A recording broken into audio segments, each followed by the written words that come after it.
In today's video, I'm going to teach you how to create and send an estimate to a client. Estimates are a simple professional way to outline what you'll deliver and what it will cost before any work begins. Let's walk through the process from start to finish so you can send a clean, accurate estimate with confidence. Start by heading to the left sidebar and clicking Estimates. This takes you to the central place where all your draft and sent estimates live.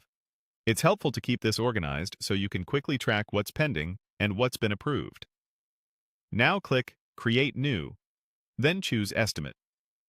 This opens a fresh estimate template where you'll fill in the key details. Think of it as your worksheet for scope and price. Next, select your client. Choose the appropriate client from your existing list so their details populate automatically.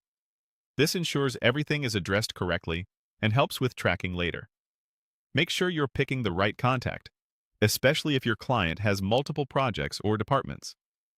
It's time to add your line items. Click to add an item or service and type a clear, descriptive name.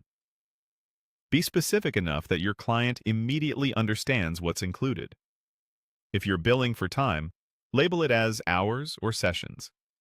If it's a product, use a recognizable product name or a SKU so it's crystal clear. After each item or service, add the price and the quantity.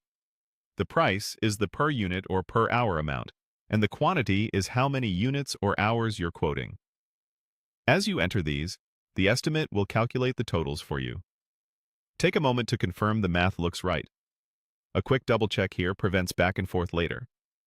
If you'd like to add more clarity, use the optional notes or terms section. This is a great place to include scope boundaries, timelines, delivery details, or payment terms such as due dates or accepted methods. Keep it concise, but unambiguous, so expectations are set before approval. Once everything looks accurate, click Send. The system will package your estimate and deliver it to your client. Before you finalize, give it one last glance for item names, quantities, and prices, and make sure your notes read the way you intend. That's all it takes. You've navigated to Estimates, created a new estimate, selected your client, added your items and pricing, included any helpful notes, and sent it off. Your estimate is now on its way to your client, setting a professional tone and paving the way for a smooth approval process.